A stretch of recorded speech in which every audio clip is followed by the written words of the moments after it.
अस्सलामुअलैकुम नाज़रीन, आप देख रहे हैं program the review Kamran Yusuf और शहबाज राना के साथ। द रिव्यू में हम पाकिस्तान की मईशत, खारजा अमूर और नेशनल सिक्योरिटी से जुड़े मामलों पर बात करते हैं।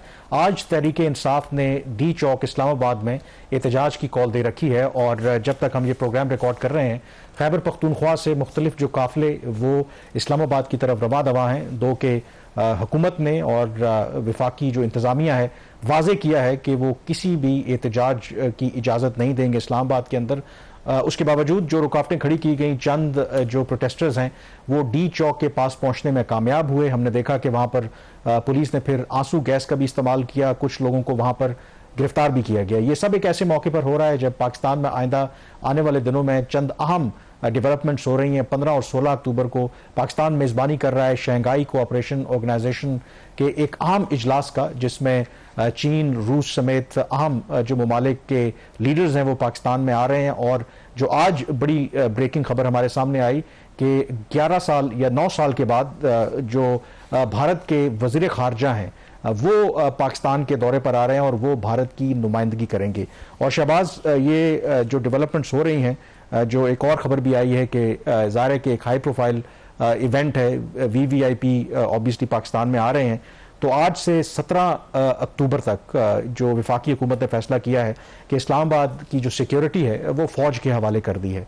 लेकिन इस अहम कॉन्फ्रेंस से पहले जो मनाजिर हम देख रहे हैं इस्लामाबाद के अंदर, वर्चुअली एक कर्फ्यू है। आई थिंक ये कोई अच्छी पिक्चर प्रेजेंट नहीं कर रहा पाकिस्तान की। आई एम श्योर के जो फॉरेन एम्बेसीज हैं, जिन लोगों ने यहाँ पर शिरकत करनी है, वो जो पीछे रिपोर्ट्स भेज रहे होंगे, कुछ अच्छा इमेज नहीं जा रहा पाकिस्तान का। आई थिंक कामरान, जब पॉलिटिकल डायलॉग का ब्रेक डाउन हो जाता है तो उस वक्त इस किस्म की सूरत हाल पैदा होती है। पीटीआई जो थी वो पहले जलसे करना चाह रही थी, तो जिस तरीके से उनको जलसों की परमिशन दी गई मखसूस टाइमिंग के अंदर, एक जो कानून था वो बड़ी एक जल्दी से पार्लियामेंट से पास करवाया गया। उस तरीके की हरकत करने की वजह से वो मेरे ख्याल इमरान खान साहब ने भी सोचा होगा कि अगर मेरे पल्ले इन्होंने कुछ नहीं छोड़ा तो मैं छोड़ूंगा इनके पल्ले भी कुछ नहीं। ये है वो सियासत जो 2014 से चल रही है, बल्कि उससे भी थोड़ा सा अगर आप पीछे चले जाएं तो जिस किस्म की पॉलिटिकल इंस्टेबिलिटी पाकिस्तान में आ चुकी है और जो माहौल इस इस्लामाबाद के अंदर है, दोनों तरफ से जो रिएक्शन आ रहा है वो ज़रूरत से ज़्यादा आ रहा है। पीटीआई है वो अपोजिशन में है, उसको हर तरीके से वो मार्जिनलाइज पार्टी है इस वक्त, लेकिन जो गवर्नमेंट है उसका भी जो रिस्पांस है वो बिल्कुल भी ठीक नहीं है। इस्लामाबाद को बिल्कुल एक किले में इन्होंने कन्वर्ट कर दिया है। किसी भी एहतजाज को रोकना, किसी भी जुलूस को रोकना कोई बहुत बड़ी बात इंतजामिया के लिए नहीं होती। चंद 100 आपको पुलिस के लोग चाहिए होते हैं और आप उसे ये कंट्रोल कर लेते हैं। लेकिन लगता यह है कि यहाँ पे एक पसंदीदा जो मशगला बन गया है वजारत दाखिला का और वजीर दाखिला का कि कंटेनर्स ले लो, सैकड़ों की तादाद में उसको प्लेस कर दो, लोगों की जिंदगियों को अजीरन कर दो, और इसके बावजूद ये इस तरीके के जो एहतजाज उसको रोकने में तो कामयाब नहीं होते, उसको कमजोर ये जरूर कर देते। इसकी जो पिक्चर पेंट हो रही है जिसकी तरफ आप इशारा करें, मलेशिया के प्राइम मिनिस्टर पाकिस्तान में थे, आज उनकी वापसी हुई है।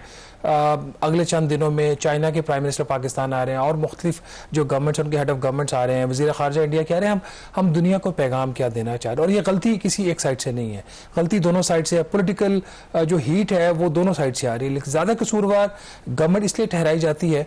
It is the responsibility of the government of the day कि ओवरऑल लॉ एंड ऑर्डर को मेंटेन करे और तमाम हालात पर काबू रखे। एक और जो सबसे बड़ा प्रॉब्लम है, आई थिंक वो बात तो लंबी हो जाएगी। 2014 की आपने बात की, बात तो 2011 से शुरू हुई थी और इसमें कहने में किसी को आर महसूस नहीं करनी चाहिए। एक सियासी जमात को हमारी जो साबका एस्टेब्लिशमेंट है बाकायदा तौर पर उन्होंने नर्चर किया और उनको ये रास्ता दिखाया सिविल नाफरमानी का, बिजली के बिल जलाने का, डी चौ तक आने का। और उसके बाद आपने ये भी कहा कि आप पीटीवी पर हमला करें, पार्लियामेंट के ऊपर हमला करें, आपके खिलाफ कोई कार्रवाई नहीं की जाएगी। आज वही लोग एस्टैब्लिशमेंट के लिए और रियासत पाकिस्तान के लिए दर्दसर बने हुए हैं।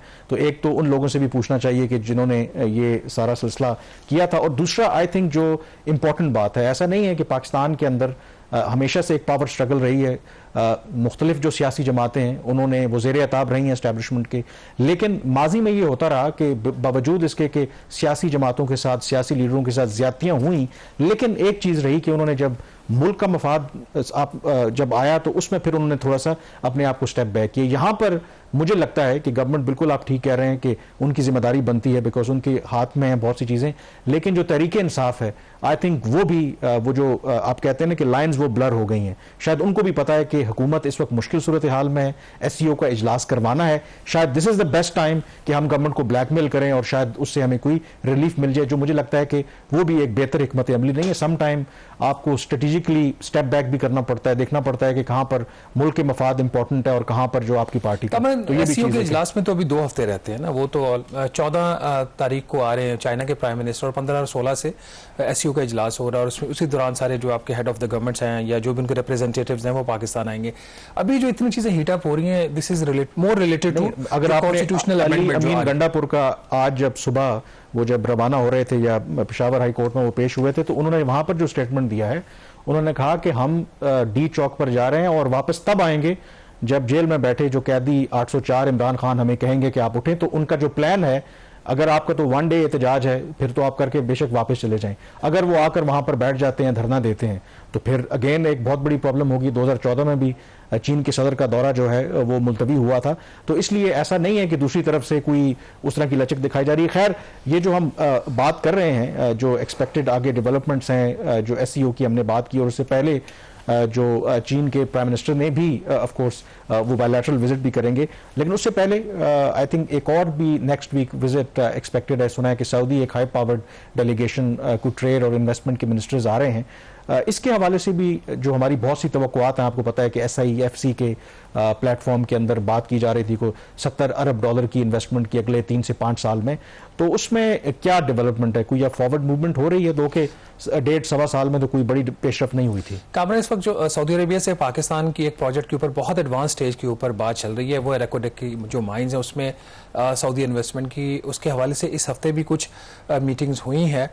Those meetings are also very important. इस वक्त सवाल हुकूमत पाकिस्तान के सामने ये है कि क्या आज रेकोडेक की डील करनी है या तब करनी है दिसंबर के बाद, जब एक मुकम्मल उसकी डिटेल स्टडी आ जाएगी और एक्चुअल पता चल जाए कि वहाँ पे जो ज़खायर हैं वो कितने हैं, और तभी उसकी वैल्यूएशन की जाएगी। डेफिनेटली सऊदी अरब का इसके अंदर इंटरेस्ट ये होगा कि वो आज डील कर लें, क्योंकि आज उनको जो डील मिल रही है उसकी जो प्राइस है, जो प्राइस उनको आज से 5-6 माह बाद पे करना पड़ सकती हो सकता है उससे वो आधी से भी कम कीमत पे मिल जाए। तो मैं वेट कर रहा हूँ कि डेवलपमेंट्स का अगर वो हो जाती हैं तो फिर हम उसके ऊपर फर्दर बात करेंगे, लेकिन अभी जो प्राइस सऊदी अरेबिया ने ऑफर की है वो उसके बहुत ही कम उसको प्राइस कंसीडर किया जा रहा है, और ये लिंक की चीज़ हो रही है SIFC के साथ। आज से तकरीबन 1 साल पहले नवंबर लास्ट ईयर में SIFC की जो एपिक्स कमेटी के सेक्रेटरी, उनकी एक ही ऑन द रिकॉर्ड मीडिया के साथ बात हुई थी, जिसमें उन्होंने कहा था कि जो $70 अरब की गैर मुल्की सरमायाकारी का जो SIFC का हदफ है वो हवा में नहीं, उसके पीछे कंक्रीट नंबर्स हैं और पूरे प्लान्स हैं हमारे पास। उन्होंने उस वक्त होप जाहिर की थी कि कुछ ना कुछ इसमें जो है सरमायाकारी फौरी तौर पर आना शुरू हो जाएगी, बट उससे पहले उन्होंने कहा कि इंपॉर्टेंट ये था कि जो प्रोसीजरल चीज़ें उसको एड्रेस किया जाए, और उन्होंने कहा SIFC ने इसमें बेतहाशा काम किया और जो प्रोसीजरल बॉटलनेक्स थी उनको एड्रेस किया गया। बहरहाल 1 साल गुजर के अभी तक कोई सरमायाकारी SIFC के प्लेटफॉर्म के तहत नहीं आई। कल प्लानिंग मिनिस्टर एहसन इकबाल ने मीडिया को बुलाया और उन्होंने कुछ ओवरऑल बात की, जिसमें उन्होंने SIFC की भी बात की, और जो एक हैरान कुन नंबर नाज़िम प्लानिंग मिनिस्टर ने कल दिया। उन्होंने कहा कि अब हुकूमत की जो एक्सपेक्टेशंस हैं SIFC से कि अगले 3 से 5 साल में जो SIFC के प्लेटफॉर्म से पाकिस्तान को सरमायाकारी मिल सकती है, उनका वो $27 अरब है। और एहसन इकबाल साहब का ये दावा था कि ये वाला जो $27 अरब है, ये नंबर भी बड़ा कंक्रीट नंबर है, और जो प्रपोज प्रोजेक्ट्स हैं वो भी शेयर कर लिए गए हैं सऊदी अरेबिया के साथ, मुत्तहिदा अरब अमारात के साथ। तो आज से 1 साल पहले जो $70 अरब की सरमायाकारी की बात हो रही थी SIFC के प्लेटफॉर्म से, वो अब $27 अरब पे आ गई है। होपफुली हम उम्मीद ही कर सकते हैं कि ये $27 अरब भी मटीरियलाइज हो जाए, क्योंकि जो गैर मुल्की सरमायाकारी होती है वो हवा में नहीं होती, उसके लिए इनेबलिंग एनवायरनमेंट चाहिए होता है, और उस इनेबलिंग एनवायरनमेंट में कम से कम ये कंटेनर्स शामिल नहीं होते। उस इनेबलिंग एनवायरनमेंट में जो सड़कों पे PTI करी है वो भी शामिल नहीं होता। उस इनेबलिंग एनवायरनमेंट में जो सियासी अदम इस्तेहकाम है वो नहीं होता, और उस इनेबलिंग एनवायरनमेंट में कॉन्स्टिट्यूशनल क्राइसिस जो इस वक्त लगता है हुकूमत का पैदा किया हुआ है वो नहीं होता। तो अगर ये सारे लवाजमात जो इन्वेस्टमेंट के लिए चाहिए होती हैं, political stability, economic stability, overall security stability अगर मिल जाती है, तो शायद SIFC को बड़ी इन्वेस्टमेंट ले आए। कामरान, इस वक्त तक जो एक कंक्रीट प्रपोजल है वो $1 अरब का भी नहीं है जो इस वक्त अंडर जो है कंसिडरेशन है। बिल्कुल ठीक है, और वो यही कह रहे हैं आप कि दुनिया में ऑब्वियसली कोई फ्री लंचेस नहीं होते, जो भी आके गल्फ कंट्री से सरमायाकारी करेंगे। ऑफ कोर्स उनको जब मुनाफा नज़र आएगा, जब उनके सरमाया जो होगा तहफ़्फ़ुज़ होगा, तो उसी सूरत में वो करेंगे। अब एक तो ये चलें डेवलपमेंट, दूसरा 11 साल के बाद ऑफ कोर्स एक तो चाइनीज़ प्राइम मिनिस्टर आ रहे हैं एससीओ के लिए, लेकिन उससे पहले उनका एक बायलैटरल विजिट होगा और 11 साल के बाद 11 साल में ये पहला किसी भी चीन के प्राइम मिनिस्टर का पाकिस्तान का दौरा है। तो हालिया दिनों में हमने देखा कि कोशिश हो रही है कि जो फेज़ 2 है सी पैक का उसको रिवाइव किया जाए, कोशिश किया जाए कि दोबारा से चाइना जो है वो पाकिस्तान में आके सरमायाकारी करे। तो ज़ाहिर है कि अब ये विज़िट हो रहा है 11 साल के बाद, तो क्या एक्सपेक्टेशंस हैं, क्या होमवर्क है? सुना है कि कुछ हमारी अपनी जो होता है ना इंटर मिनिस्ट्रियल जो कोऑर्डिनेशन है वो कोई बेहतर नहीं है। इसहाक डार साहब आपको पता है कि हर जगह पे पहुंचे होते हैं और यहाँ पर भी कुछ उन्होंने कुछ ऐसा किया है जिससे शायद एहसन इकबाल साहब खुश नहीं है। नहीं, यहाँ पे इसहाक डार साहब की बात नहीं, यहाँ इसहाक डार साहब की वजारत की जरूर बात हो रही है, क्योंकि डायरेक्टली उनसे रिलेटेड नहीं हो सकता, उनको पता भी ना ये चीज़ हो या पता हो, वी डोंट नो, क्योंकि मेरे पास इस पर कोई फैक्चुअल पोजीशन नहीं है। सूरत हाल इस वक्त ये है कि पाकिस्तान की एक्सपेक्टेशन ये है कि चूंकि चाइनीज़ प्राइम मिनिस्टर आ रहे हैं और एक चाइना की तरफ से एक पाकिस्तान को पहले लिस्ट भी मिल गई थी जिसको हमने बड़ी डिटेल में अपने प्रोग्राम में डिस्कस किया था कि उनकी क्या एक्सपेक्टेशन है फेज़ 2 के लिए, और पाकिस्तान के लिए एक अपॉर्चुनिटी है कि चूंकि उनके प्राइम मिनिस्टर आ रहे हैं तो ये कुछ प्रोजेक्ट्स उनसे कंक्रीट जो है वो उस पर कुछ साइनिंग हो जाए, कुछ और चीज़ें इसमें डेवलपमेंट हो जाए, तो लगे कि जो चाइना पाकिस्तान इकोनॉमिक कॉरिडोर है वो अभी भी एक्टिव है और किक इन है। लेकिन वही जो आपने जिसकी तरफ इशारा किया, वजारत खारजा ने एक लिस्ट तैयार की जो पॉसिबल डिलीवरेबल्स हो सकते हैं चाइनीज़ प्राइम मिनिस्टर के विजिट के, जिसमें उन्होंने कोई 41 जो डिलीवरेबल्स हैं वो शॉर्टलिस्ट किया और उसको फाइनल करके उन्होंने आगे शेयर कर दिया। हालांकि ये जो सब्जेक्ट है सी पैक का वो प्लानिंग मिनिस्ट्री का, और इसका जो अगर कोई राइट क्वार्टर हो सकता था तो वो सी पैक के ऊपर एक कमेटी भी बनी हुई है और फिर प्लानिंग मिनिस्टर हैं, तो उनको बाईपास करके जब ये सारा काम हुआ तो 3 दिन पहले जब उनके नॉलेज में ये चीज़ आई तो उन्होंने एक एमरजेंसी में रातों रात मीटिंग कॉल करके उन्होंने तमाम स्टेक होल्डर्स को बुलाया, जिसमें जो फॉरेन ऑफिस है उनके लोग भी थे। तो वहाँ पे उन्होंने चीज़ से काफ़ी स्ट्रॉन्ग एक्सेप्शन ली। तो ये चीज़ जाहिर करती है कि हम कैसे तैयारी कर रहे होते हैं जब हमने इतना बड़ा भी इवेंट करना होता है। जो एक चीज़ इंपॉर्टेंट उसके अंदर थी उस मीटिंग में, जो तारिक फातमी साहब हैं SAPM हैं, मोस्टली उनका ऑल्दो उनको कोई पोर्टफोलियो तो नहीं मिला हुआ लेकिन फॉरेन अफेयर्स के ऊपर वो प्राइम मिनिस्टर को एडवाइस करते हैं, उन्होंने भी एहसन इकबाल की व्यू को सपोर्ट किया कि नहीं आपका काम था, फॉरेन ऑफिस को आपसे बात करनी चाहिए थी। क्योंकि इस केस के अंदर जो ज़ाहिर के जो मंसूबे हैं मईशत के या मेगा इंफ्रास्ट्रक्चर के, उसमें तो दफ्तर खारजा जो है इनपुट उनका जरूर होता है, but they are just a post office in that case. और इस केस में स्ट्रेटेजिक नेचर के जो इश्यूज होते हैं उसमें ऑफ कोर्स फॉरेन ऑफिस का इनपुट होता है। बिल्कुल। अब थोड़ा सा मैं चंद जो चीज़ें हैं जो इस विजिट में हो सकती हैं, मैंने लिस्ट सारी गो थ्रू की है, कोई बहुत ज़्यादा कोई एक्स्ट्रा ऑर्डिनरी चीज़ें मुझे नज़र नहीं आ रही। जो 41 डिलीवरेबल्स ये एक्सपेक्ट करें उसमें 18 तो मफाहमती याददाश्तें जिनकी कोई कानूनी हैसियत नहीं होती, एक इंटेंशन होती है कि जी हम ये करना चाहते हैं, वो कहेंगे हाँ हम भी करना चाह रहे हैं, तो लेट्स साइन इंटेंशन डॉक्यूमेंट के जी हम ये कर लेंगे। 2-3 चीज़ें जो ये एक्सपेक्ट कर रहे हैं, जिसमें एक तो ये है कि न्यू गवादर इंटरनेशनल एयरपोर्ट है उसकी एक सॉफ्ट ओपनिंग हो जाएगी। अभी तक वो जो एयरपोर्ट है उसकी ओपनिंग नहीं हुई, उसके ऊपर एक चीज़ डेवलपमेंट एक्सपेक्ट कर रहे हैं। फिर 3 जो पावर प्रोजेक्ट्स हैं, कोहाला हाइड्रो पावर प्रोजेक्ट, आज़ाद पतन, और तीसरा है इसका गवादर का कोयले का पावर प्लांट। इसके ऊपर हुकूमत पाकिस्तान की ख्वाहिश है कि इन प्रोजेक्ट्स का फाइनेंशियल क्लोज हो जाए, इसके लिए तमाम जो इन्वेस्टमेंट की और जो लोन्स की जो रिक्वायरमेंट्स हैं वो मीट हो जाएँ और फाइनेंशियल क्लोज के जो एग्रीमेंट्स हैं वो साइन हो जाएँ। चाइना का इंटरेस्ट है ऑफशोर गैस और ऑयल के एक्सप्लोरेशन में, पाकिस्तान की भी ख्वाहिश है कि इस सिलसिले में कोई ना कोई एग्रीमेंट हो जाए। एक हम करना चाह रहे हैं avoidance of double taxation treaty उनके साथ, वो हमारी हुई है, उसको रिवाइज करना चाह रहा है पाकिस्तान सिंस 2021। उसके ऊपर चाइनीज अभी तक इनसे कोऑपरेट नहीं कर रहे।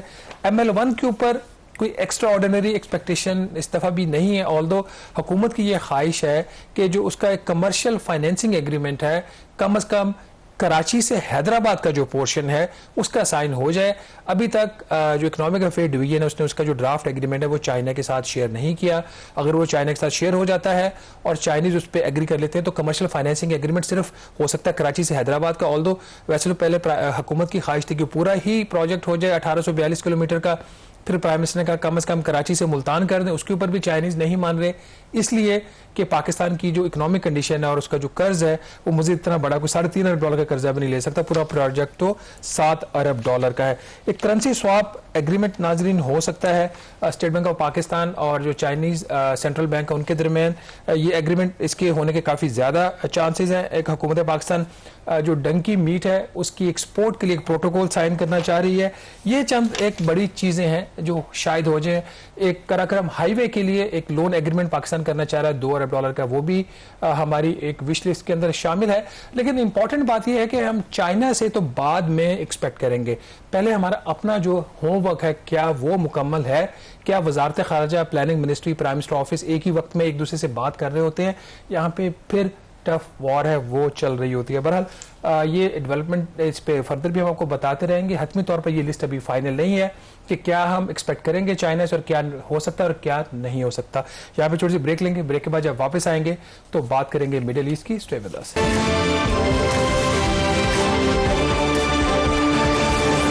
जी, ब्रेक के बाद एक दफ़ा फिर आपको खुश आमदेद कहते हैं। अब जिक्र करेंगे ज़रा जो मशरक़ वस्ता की सूरत हाल है। एक तरफ जो इसराइल है उसने पहले गज़ा में जो जहारियत की वो जारी है, वेस्ट बैंक के अंदर, फिर लबनान के ऊपर चढ़ाई की। हमने देखा कि कैसे जो हिजबुल्लाह की क़यादत है, हसन नसरुल्लाह और बाकी जो सीनियर उनके रहनुमा हैं, उनको एक हमले में उन्होंने असैसिनेट किया। और उसके बाद फिर हमने देखा कि ईरान ने इस हफ्ते फिर जवाबी कार्रवाई की और कुछ 200 के करीब जो बैलिस्टिक मिसाइल हैं वो फायर किए इसराइल की तरफ, जिसमें कहा जाता है कि बेशतर को तो जो इसराइल के पास एक ज़बरदस्त किस्म का दिफाई निज़ाम है, उन मिसाइलों को उन्होंने इंटरसेप्ट किया। लेकिन ईरान का ये दावा था कि 90% जो उनका अहदाफ थे वो उन्होंने अचीव किए। जो मूसाद का एक हेडक्वार्टर था जो इसराइल की खुफिया एजेंसी है, फिर उनका जो एक एयर बेस था और एक मिलिट्री बेस है, वहाँ पर जो ये बैलिस्टिक मिसाइल हैं वो जाकर लगे। अब उसके बाद जब ये ईरान ने कार्रवाई की है तो अब खदशा ये है कि इसराइल ने वाजे किया है कि वो बिल्कुल इसका जवाब देगा और अपना जो अप्रोप्रिएट, और उसमें इम्पॉर्टेंट जो फैक्टर है, आपको पता है कि अप्रैल में भी शहबाज जब ईरान ने पहली मरतबा बराह रास्त कोई 300 के करीब रॉकेट्स, ड्रोन्स और मिसाइल वगैरह फायर किए थे, तो उसके बाद जब इसराइल ने कोई बड़ी कार्रवाई नहीं की थी, क्योंकि अमरीकी सदर जो बाइडन ने कहा था क्योंकि आपको कोई नुकसान नहीं हुआ, बेशतर आपने इंटरसेप्ट कर लिए हैं, तो take it as a victory. लेकिन इस दफ़ा जो अमरीका है वो ये कह रहा है कि वो इसराइल के साथ डिस्कशन में है कि इसराइल को किस तरह का रिस्पॉन्स देना चाहिए। कल एक उन्होंने बड़ी अजीब बात की कि क्योंकि इसराइल इंडिकेट कर रहा है कि शायद वो ईरान की जो न्यूक्लियर साइट्स हैं उनको वो निशाना बना सकते हैं, तो जो बाइडन ने कहा कि नहीं, हम इसकी इजाज़त नहीं देंगे या इसको इंडोर्स नहीं करेंगे। लेकिन जब उनसे सवाल हुआ कि क्या जो ईरान की ऑयल फैसिलिटीज़ हैं क्या उसको निशाना बनाया जा सकता है, तो उस पर उन्होंने कहा कि ये बात हम डिस्कस कर रहे हैं इसराइल के साथ। और वो उनका जो स्टेटमेंट था उसके बाद एकदम से हमने देखा कि इंटरनेशनल मार्केट के अंदर जो ऑयल प्राइसेस हैं वो शूट कर गई, 5% उसमें कोई इंक्रीज़ आया। तो इसका मतलब है कि ये इंडिकेशन दी है अमेरिका ने कि ये मुमकिन है कि इसराइल जो है वो जो ईरान की ऑयल फैसिलिटीज़ हैं उनको निशाना बना सकता है। और अगर ऐसा हुआ तो यकीनी तौर पर एक बहुत बड़ी डीस्टेबलाइजेशन भी होगी और दुनिया की जो इकोनॉमी है, जो एनर्जी सप्लाईज हैं, उसके ऊपर भी बहुत असर पड़ सकता है। कामरान, अगर आप देखें ना, खित्ते में इस वक्त इसराइल ने 3 से 4 ममालिक के ऊपर डायरेक्ट हमले किए हैं, जिसमें लेबनान है। ईरान का अभी उस तरीके से तो उनका रिस्पांस नहीं है, लेकिन उनके साथ उनके कॉन्फ्लिक्ट चल रहा है। बाकी ममालिक के साथ भी जिस तरीके से वो कर रहे हैं, सीरिया के ऊपर उन्होंने किया है, यमन में भी उन्होंने किया है, इराक का भी उनका ऑन एंड ऑफ कुछ ना कुछ चलता रहता है। तो इस वक्त जो इंस्टेबिलिटी के खित्ते में वो ईरान की वजह से तो नहीं है, कम अज़ कम वो इसराइल की वजह से है। और ये बात जो पहले जो एक लिबादा उड़ा हुआ था इन्होंने ह्यूमन राइट्स का अमेरिकन ने, वो तो ख़त्म हो गया था जब गजा की जंग शुरू हुई पैलेस्टीन की। अब फर्दर वो सपोर्ट कर रहे हैं उसकी जारियत को। इसमें सवाल ये पैदा हो कि इसका नुकसान कितना हुआ, क्योंकि अभी तक इस हवाले से कोई फर्म एस्टिमेट सामने नहीं आ रहे कि इसराइल के ऊपर जो मिसाइल हमले हुए हैं ईरान की तरफ, उसमें उनका नुकसान कितना हुआ है। इसमें आई थिंक जो दावा है उनके ईरान के वज़ीर दिफा का, उन्होंने कहा कि 90% हमने अपने अहदाफ जो हैं वो पूरे किए हैं। कुछ उन्होंने जो इमेजरी सैटेलाइट की दिखाई कि उसमें 2-3 जो उनके सेंटर्स थे, मसलन जो उनका एक एयर बेस था जहाँ पर F-35 जो जदीद लड़ाका तैयारे हैं अमेरिका ने प्रोवाइड किए हुए हैं इसराइल को, और वो जहाज़ जो हैं इस्तेमाल हुए थे हसन नसरुल्लाह को जो उन्होंने असैसिनेट किया था। तो ईरान का दावा है कि हमने उस बेस को टारगेट किया और वो हिट किए हैं। फिर एक और उनका मिलिट्री बेस है, उसका वो जिक्र करते हैं। लेकिन on the other hand America भी ये कहता है, इसराइल भी ये कहता है कि कोई नुकसान नहीं हुआ, बड़े इनइफेक्टिव रहे हैं ये जो हमले थे ईरान की तरफ से, जो मिसाइल उन्होंने फायर किए। तो क्लेम्स और काउंटर क्लेम्स हैं। तो इसमें जो दूसरा एक अहम फैक्टर है कि ऑब्वियसली जब इसराइल अब कंटेम्पलेट कर रहा है कि वो किस तरीके का रिस्पॉन्स दे, तो अगर आप खिता देखें तो आपको पता है कि इसराइल और फिर बाकी गल्फ कंट्रीज भी वहाँ पे मौजूद हैं। और जो अमेरिका के आपको पता है कि एसेट्स यूएई के अंदर भी हैं, सऊदी अरब में भी हैं, बहरीन में भी हैं, कतर में भी हैं। तो एक खदशा ये है कि कहीं जब इसराइल रिस्पॉन्ड करेगा तो क्या ये ममालिक टिसटली या खामोशी के साथ कोई सपोर्ट तो नहीं करेंगे ईरान के खिलाफ कार्रवाई में। तो इस हफ्ते एक बड़ी अहम डेवलपमेंट हुई कि दोहा के अंदर एक बड़ी अहम मुलाकात हुई जिसमें ईरान और जो गल्फ कंट्रीज़ के अहम ममालिक हैं, सऊदी अरब, यूएई, बहरीन, कुवैत, कतर, इन ममालिक के नुमाइंदों ने शिरकत की, जिसमें ईरान को ये यकीन दहानी कराई गई है कि हम इस लड़ाई में बिल्कुल न्यूट्रल हैं और हम कम अज़ कम इसराइल को जो अपनी एयर स्पेस है आपके खिलाफ इस्तेमाल होने की इजाजत नहीं देंगे। ये एक इंपॉर्टेंट डेवलपमेंट है। अब उसका बैकग्राउंड में इन्होंने कोऑर्डिनेट किया था। अप्रैल में जॉर्डन वगैरह ने इवन के तो वो इंटरसेप्ट भी किए थे और उस वक्त भी इस तरह का बयान आया था। अब उसके अंदर जो बैकग्राउंड उसका ये है कि ईरान ने ये कहा है कि अगर इसराइल कोई भी जो कार्रवाई करता है हमारे खिलाफ, अगर किसी और मुल्क ने उसको सपोर्ट किया तो उनको भी उसके कॉन्सिक्वेंसेस बर्दाश्त करना पड़ेंगे। फॉर एग्जांपल, अगर ईरान की किसी ऑयल फैसिलिटी के ऊपर इसराइल हमला करता है और उसमें कहीं ना कहीं मदद फराम करते हैं बाकी जो अरब दुनिया के ममालिक हैं, तो Iran could possibly target those countries, उनकी ऑयल फैसिलिटीज़ को भी। तो ये जो ममालिक हैं, सऊदी अरब, कतर, यूएई, बहरीन, यहाँ पे तो आपको पता है कि ये नहीं चाहते कि ट्रबल हो। और इसका मतलब है कि अगर ऐसा होता है तो वो जो सबसे बड़ा कंसर्न है कि पूरा जो रीजन है फिर जंग की लपेट में आ जाएगा। तो इसलिए आई थिंक जो सिचुएशन है वो बड़ी डेलिकेट है। इवन कि IMF के तर्जुमान की भी एक स्टेटमेंट आया है कि अगर ये लड़ाई बढ़ती है तो उसका बड़ा नेगेटिव इम्पैक्ट हो सकता है on world's economy. And even अगर आप पाकिस्तान की अगर हम बात करें तो उसमें भी ऑब्वियसली इंटरनल जो असेसमेंट्स हैं वो इस वक्त हो रही हैं कि क्या पॉसिबल इम्प्लीकेशंस हो सकती हैं। डोंट फॉरगेट कि ईरान हमारा नेबर है, 1000 किलोमीटर के करीब हम जो बॉर्डर है उनके साथ शेयर करते हैं। और ऐसी सूरत में अगर वहाँ पर ऑल आउट वॉर हो जाती है तो फिर पाकिस्तान के लिए मल्टीपल आई थिंक उसकी इम्प्लीकेशंस हैं।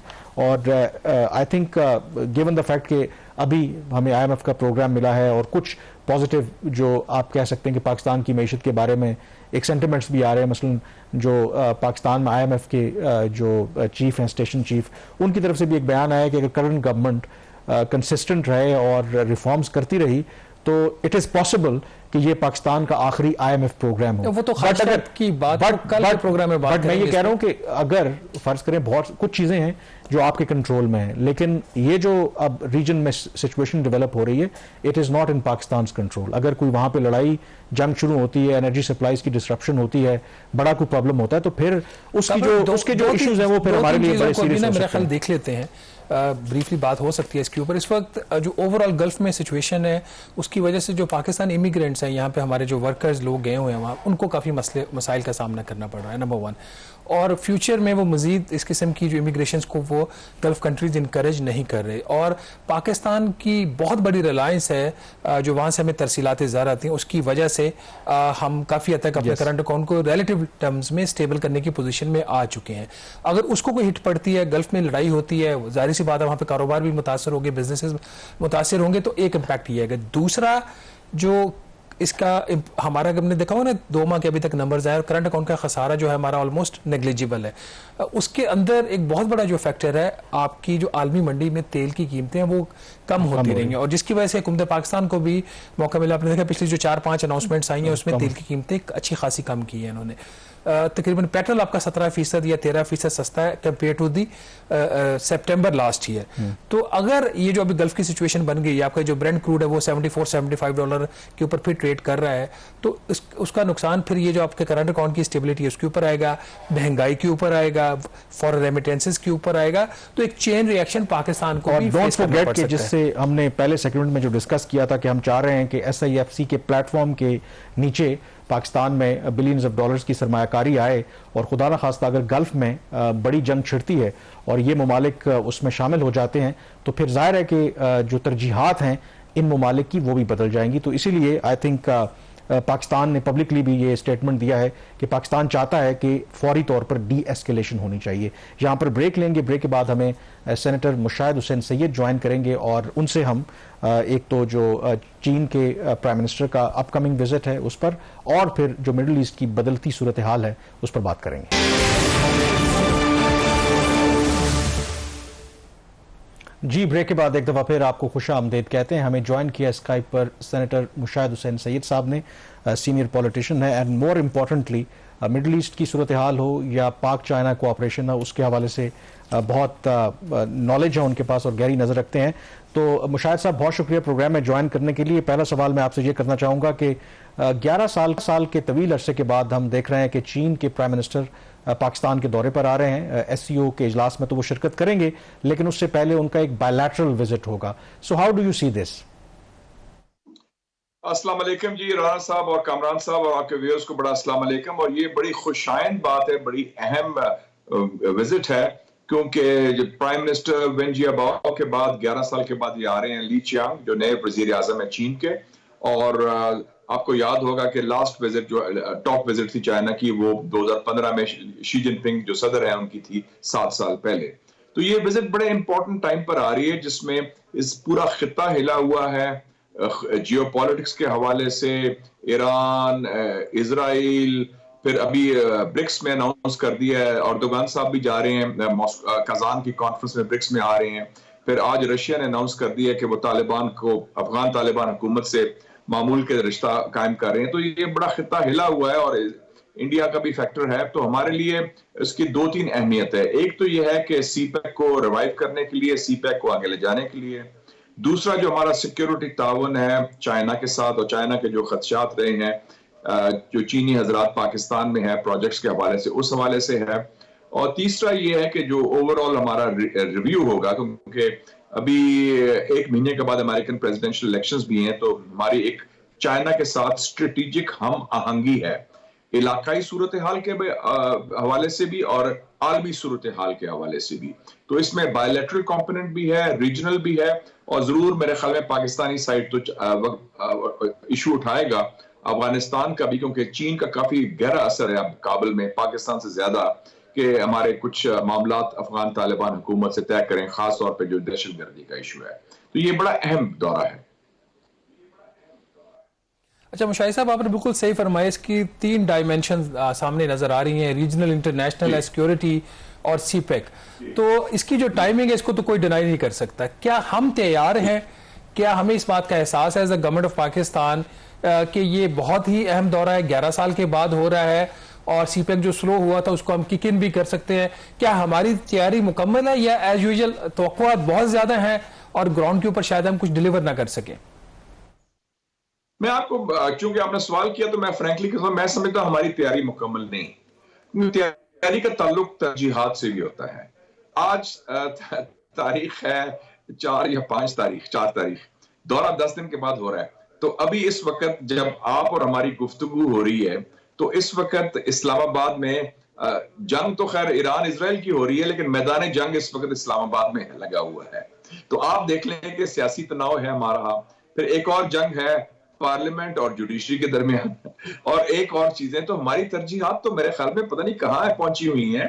इस वक्त चाहिए था कि मामला ठंडा करते, हम हिज़्ब इख्तिलाफ को साथ लेके चलते, और हम होमवर्क करते हैं कि जनाब चाइनीज प्राइम मिनिस्टर आ रहा है, वो बड़े संजीदा लोग हैं चाइनीज, वो दे से what they mean, they mean what they से, कि ये मौका है कि हम सीपैक के जो मसले मसाइल हैं, 3-4 इश्यूज हैं, फुल प्रूफ सिक्योरिटी का, 1 विंडो ऑपरेशन का, और उनके जो 550 बिलियन के एरियर्स का है, वो इश्यूज सेटल करें, और ब्यूरोक्रेटिक रेड टेप जो हमारे एंड पे है उसको काटें। तो मुझे नहीं लगता कि वो इतना फोकस हमारा उस तरफ है।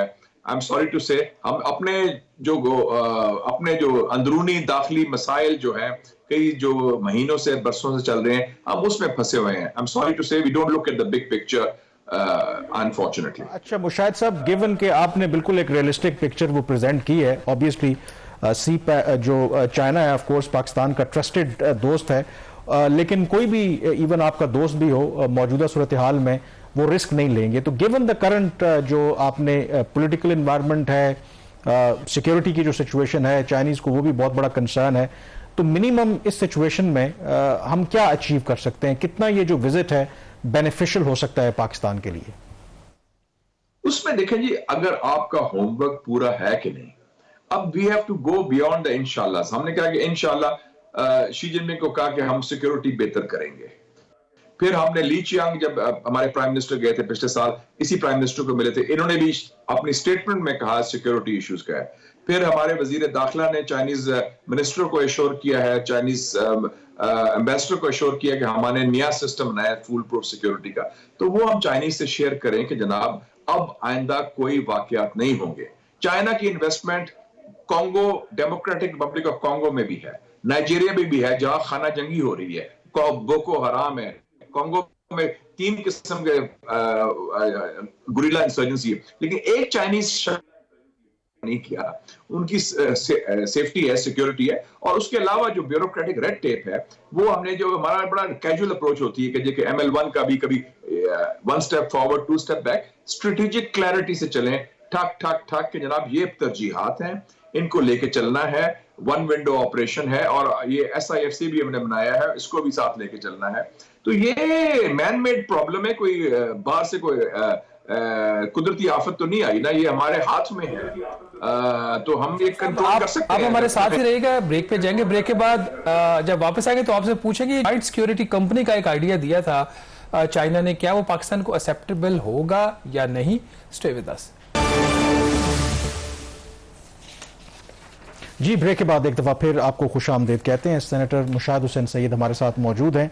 तो मुशाहिद साहब, बिफोर वी डिस्कस ये मिडल ईस्ट की जो सिचुएशन है, जो ब्रेक से पहले शहबाज ने जिक्र किया कि चीन को ऑब्वियसली पाकिस्तान के अंदर उनके जो शहरी हैं उसके जो सिक्योरिटी है बहुत कंसर्न्स हैं, डिफरेंट प्रपोजल्स आते रहे। एक जो प्रपोजल है वो जॉइंट सिक्योरिटी कंपनी का है। डू यू थिंक ये पाकिस्तान को काबिल कबूल होगा? देखिए जी, बात यह है कि पिछले 5 सालों में 6 वाकयात हुए हैं दहशतगर्दी के, जो चाइनीज पर्सनल और प्रोजेक्ट्स के खिलाफ रहे, जिसमें 17 चाइनीज लोग including women engineers, including women professors मारे गए और 13 पाकिस्तानी मारे गए। तो ये हमारा ट्रैक रिकॉर्ड है कि हम उनको तहफ़्फ़ुज़ देने में हमारा मौजूदा सिस्टम नाकाम रहा है। अब उसमें we have to think outside the box के अगर वो सिस्टम नाकाम है तो नया सिस्टम क्या लाया जाए। अगर उसमें उन्होंने प्रपोजल दिए जॉइंट सिक्योरिटी कंपनी की, जो मेरी इतलात है कि उसमें शायद इत्तफाक राय नहीं है इस वक्त between different stakeholders in Pakistan, including the government of Pakistan, वो डिफरेंट वज़रा का कुछ कहते हैं कि यस और नो, और मुझे ये समझ नहीं आती कि जब माजी में तो हमने 9/11 के बाद ब्लैक वाटर को ऑपरेट करने दिया, हमारे CIA के ऑपरेशंस इधर पाकिस्तानी टेरिटरी से होते रहे अफगानिस्तान के हवाले से, और बड़ी खुली तरीके से किया, कोई तहफ़्फ़ुज़ात भी नहीं थे, कोई प्रॉब्लम नहीं था। चीन आपका बेस्ट फ्रेंड है, चीन चट्टान की तरह आपके साथ खड़ा है हर इशू पर, हर मौके पर और हर मुकाम पर। तो अगर मकसद है CPEC को बचाना, CPEC को तहफ़्फ़ुज़ देना, CPEC को आगे लेके चलना, और जो 15-20 हजार चाइनीज एक्सपर्ट्स, इंजीनियर्स और टेक्नीशियंस पाकिस्तान में 120 चाइनीज प्रोजेक्ट्स पर काम कर रहे हैं, जिसमें CPEC के प्रोजेक्ट्स भी 30-40 शामिल हैं, तो उनका तहफ़्फ़ुज़ अगर उस जरिए हो सकता है, why not? We should be loyal to the objective. और मैं समझता हूं कि इसमें कोई रूल्स ऑफ द गेम बना लें, how to work it out, और अगर उससे प्रोटेक्शन मिलती है और उनको सिक्योरिटी और सेफ्टी मिलती है तो we should go through with it.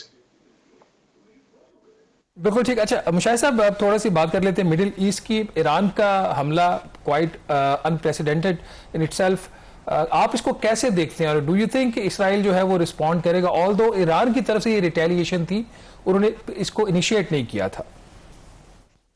ये बिल्कुल सही कहा कि ईरान ने जवाबी कार्रवाई की इजरायली जारियत के खिलाफ, और इजराइल ने जो जारियत की थी उनके घर में आके इस्माइल हानिया को शहीद किया था, और उसके बाद बात हुई थी उनकी, उसके खिलाफ ये सईद हसन नसरुल्लाह जो है हिजबुल्लाह के लीडर को शहीद किया था। मैं कल ईरानियन सफारत खाने भी गया था, मैंने कंडोलेंस बुक भी साइन की है, और मैंने कहा कि ये बड़े अजीम मुजाहिद थे। तो मेरी ईरानियन एम्बेसडर से भी मुलाकात हुई, और उन्होंने कहा कि जी पहले भी जब हमला हुआ था 13 जुलाई वाली बात हो रही थी, उस वक्त भी हमने अमेरिकन ने और कुछ अरब ममालिक ने इनको कहा कि आप जवाबी कार्रवाई ना करें, क्योंकि सीज फायर होने वाला है गजा के ऊपर, तो वो सीज फायर मुज़ाकरात खराब हो जाएंगे इजराइल और हमास के दरमियान। कहते हैं वो एक्चुअली झांसा दिया था, दे वर जस्ट बाइंग टाइम। तो इस दफा हमने फैसला किया कि हम जवाब देंगे, और 3 उसके मैसेजेस थे। एक मैसेज था अपने अवाम को भी और मुसलमान पब्लिक ओपिनियन को कि ईरान में वो दम है, ईरान में वो हिम्मत है और सलाहियत है जवाब देने की। दूसरा मैसेज था इजराइल को कि जनाब we can hit you in your heartland. उन्होंने मोसाद हेडक्वार्टर्स को हिट किया, तल अवीव के अंदर 9 मिसाइल्स वहां गिरे हैं जाके। उन्होंने नेवतिम जो बेस है जिसमें F-35 जहाज खड़े थे, उनको आके मिलिट्री जहाज जो इनके खिलाफ भी इस्तेमाल हुए हमास और हिजबुल्लाह के, उनको अटैक किया। वो भी खासा नुकसान हुआ है इजराइल का, और वो एक जहाज की कीमत बाय द वे $109 मिलियन है। और एक और एयरबेस को साउथ इजराइल में उनको भी अटैक किया। तो उन्होंने मिलिट्री टारगेट्स हो गए। और तीसरा मैसेज उनका अमेरिका के लिए था कि जनाब अगर आप अपने प्रॉक्सी, अपने पिट्ठू इजराइल को नहीं रोकते तो ये वाइडर जंग हो सकती है, तो आप ये रेड लाइन ना क्रॉस करें। तो उस हवाले से आज मैंने देखा कि बड़ी हिम्मत की बात की कि आज नमाज जुमा एक बड़ा इंपॉर्टेंट इवेंट होता है तेहरान में, उसमें खुद आयतुल्लाह उल उज़्मा रहबर जो है खामनाई साहब तशरीफ लाए। उन्होंने अरबी में खुतबा दिया और हजारों लोग सुन रहे थे। इसका मतलब है उन्होंने, उनकी प्रोटेक्शन थी कि उनको परवाह नहीं हुई कि एक मस्जिद में जाके उन्होंने ये खुतबा दिया, और उन्होंने कहा कि अगर जरूरत पड़े तो हम इजराइल को फिर से मारेंगे। तो बड़ा डिफाइंड टोन दिया है। मेरे ख्याल में अमेरिका रोक रहा है इजराइल को बड़ी कार्रवाई से, जो अभी एक और रिटेलिएशन से, क्योंकि उसके 2 इश्यूज उनको। शायद साहब वक्त हमारे पास कम है, मैं आखिरी आपसे सवाल पूछना चाहूंगा कि व्हाट नेक्स्ट होगा क्या? अगर जंग बढ़ गई तो वो ट्रंप को फायदा होगा, Trump will win the election. को तवील जंग से फायदा सियासी ट्रंप को होगा, अमेरिका एस्टेब्लिशमेंट नहीं चाहती, और इजराइल के पास स्पेस एंड टाइम लिमिटेड है। और दूसरा, अगर ऑयल तनसीबात पर हमला होता है तो ऑयल की प्राइस को $70 है पर बैरल, तो वो तो फिर शूट अप कर जाएगी, और वेस्टर्न इकोनॉमी और अरब इकोनॉमी और स्टेट्स ऑफ हॉर्मस का जो है, जहां से 40% ऑफ ऑयल जाता है बाहर, वो अफेक्ट हो सकता है। तो इसमें खतरात जो अमेरिकन समझ रहे हैं, एक पॉलिटिकल है अमेरिकन इलेक्शंस का, कि ट्रंप को सियासी फायदा ना हो इस जंग का। अगर तवील होती है, जंग होती है, तो Trump will win the elections. और दूसरा है इकोनॉमिक, ऑयल फैसिलिटीज डिस्ट्रॉय हुए तो ऑयल क्राइसिस आ जाएगा। ये बहुत शुक्रिया मुशाहिद साहब। इवन तो जो साबिक सदर का के और रिपब्लिकन कैंडिडेट ट्रंप ने तो यहाँ तक जो बाइडेन के बयान को बचकाना करार दिया है, जिसमें उन्होंने कहा है कि इजराइल को ईरान की जो न्यूक्लियर फैसिलिटीज हैं उनको निशाना नहीं बनाना चाहिए। इन अदर वर्ड्स, जो ट्रंप हैं वो सपोर्ट कर रहे हैं कि यस, इजराइल को ईरान की जो न्यूक्लियर फैसिलिटीज हैं उनको निशाना बनाना चाहिए। बहरहाल बहुत शुक्रिया मुशाहिद साहब आपका। प्रोग्राम द रिव्यू से इतना ही। कामरान यूसुफ और शहबाज राना को इजाजत दीजिए। अल्लाह हाफिज।